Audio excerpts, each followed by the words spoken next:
नमस्कार, आप देख रहे हैं एनवीए न्यूज। मैं हेमंत अधिकारी। आज हमारे बीच हैं विनय पात्रालय जी, यहाँ भारत भारती के राष्ट्रीय अध्यक्ष, अंतर्राष्ट्रीय अध्यक्ष, और जो है खासतौर में कश्मीर से कन्याकुमारी में रहने वाले भारत के अनेकता में एकता, जो विविधता को एकता में जोड़ने का सूत्र भारत भारती संस्था चल रही है, और तमाम भाषा भाषी और तमाम भारत के जो एक अलग अलग खान पान, अलग अलग वेशभूषा में रहने वाले लोगों को एक मंच में लाने का, एक छाता के नीचे लाने का जो कार्य किया है, वो विनय पात्रालय जी करते हैं। विनय जी, आपको एनवीए में स्वागत है। नमस्कार विनय जी, वास्तव में जो आपने एक कदम, बिल्कुल एक नया आयाम, जो भारत भारती का जो एक सभी को एक सूत्र में बांधने का और एकत्रित करने का जो आपने कार्य करा है, ये क्या है, क्या भारत भारती क्या आगे कदम उठा रही है, उस विषय में हम सभी लोग जानते हैं कि सरदार पटेल जो देश के पहले गृह मंत्री थे, उन्होंने 1947 में देश जब आजाद हुआ, देश में 650 छोटे मोटे संस्थान थे। तो इस लौह पुरुष ने ये सारे संस्थान भारत में सम्मिलित कर दिए। तो राष्ट्रीय एकात्मता के सबसे बड़े पुरोधा तो सरदार पटेल है, और उसके बाद में आज के आदरणीय प्रधानमंत्री श्री नरेंद्र भाई मोदी, इन्होंने एक भारत श्रेष्ठ भारत का सूत्र दिया है। जिस प्रांत में जाते हैं वहाँ की वेशभूषा पहन करके, उसी भाषा में कुछ वाक्य बोल करके लोगों के दिलों के तारों को झंकृत करते हैं, और एक भारत श्रेष्ठ भारत का सूत्र उन्होंने पूरे देश को दिया है। हम भारत भारती के माध्यम से एक शहर में रहने वाले विभिन्न प्रांत के विभिन्न भाषा भाषी बंधुओं को एक मंच पर लाते हैं, उनके सांस्कृतिक कार्यक्रम और फूड फेस्टिवल करते हैं, और एक भारत श्रेष्ठ भारत के सूत्र को ही सामाजिक प्रतिसाद के रूप में सभी के सामने प्रस्तुत करते हैं।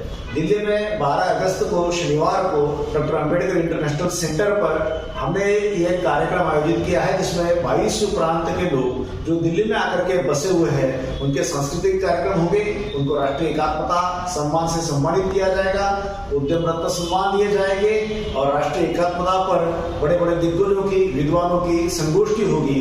इसमें अर्जुन जी मेघवाल कानून मंत्री आने वाले हैं, और दिल्ली के एलजी श्री विनय कुमार जी सक्सेना आने वाले हैं, और शिक्षा जगत के बड़े गणमान्य लोग इस चर्चा सत्र में उपस्थित रहने वाले हैं। डॉक्टर अंबेडकर स्टेडियम 700 की क्षमता वाला है, वो पूरा भर जाएगा, ऐसे हमारा विश्वास है।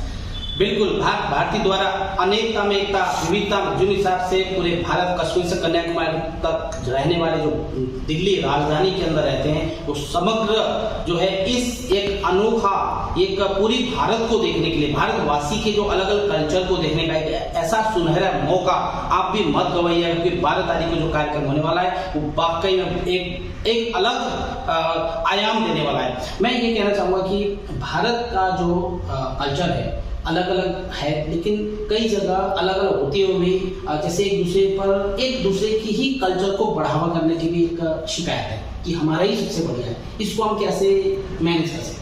देखिए, बाहर से दिखने वाले रूप अलग अलग हैं। तो पेड़ को देखिए तो पत्ते, फूल, फल, टहनियाँ, ये सब अलग अलग दिखते हैं, लेकिन अंदर का आत्मा एक है, वो पेड़ का आत्मा है। उसकी जड़ काट दो तो ये सारे सूख जाएंगे।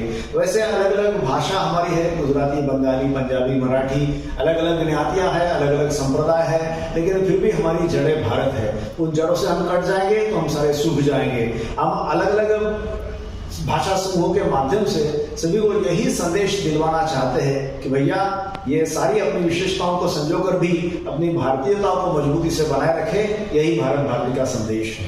एक अंतिम में कहूँगा कि भारत में जो भारतवासी है, 1.5 करोड़ नेपालियों का एक समूह है, 1.5 करोड़ है जो भारतवासी है। उनको एक्चुअली गोरखाली कहते हैं, लेकिन वो गोरखाली को पहचान नहीं है। उनका कहना है कि हम नेपाली नहीं, जैसे तो नेपाली अलग राष्ट्र होने की वजह से हमें नेपाल भारतीय राष्ट्र या नेपाल समझ लेते हैं।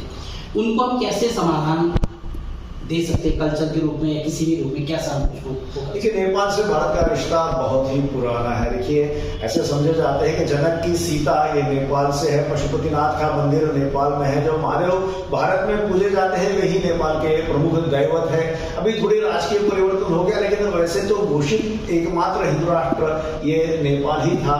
तो नेपाल भारत का ही एक प्रकार से एक्सटेंडेड काउंटर जिसको कहा जा सकता है, ऐसा है। नेपाल की गोरखा रेजिमेंट भारत के सेना में है।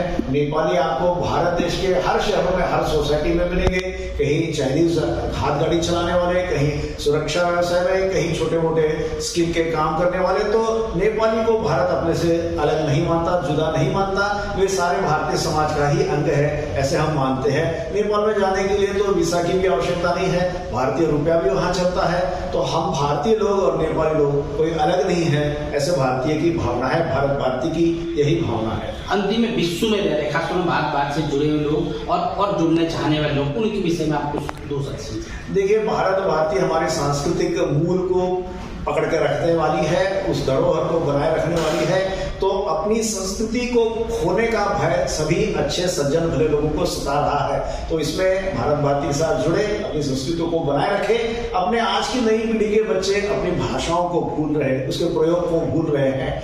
मॉडर्न अंग्रेजी शिक्षा के माध्यम से वे सारे अंग्रेजियत को अपना रहे हैं। इसलिए इस पार्श्वभूमि पर भारत भारती का एक काम कि अपनी भाषा, भूषा, खान पान, संस्कार, त्योहार, इसको बनाए रखना ये सारे भारतीयों की आवश्यकता है। इसको सभी महसूस कर रहे हैं। इसलिए भारत भारती आप सभी को हाथ जोड़ करके आह्वान करती है कि आइए भारत भारती से जुड़े, 12 अगस्त के कार्यक्रम में अच्छी संख्या में सहभागी हो और इस राष्ट्रीय एकात्मता के प्रवाह में उसके वाहक बने। यह सबको निमंत्रण है।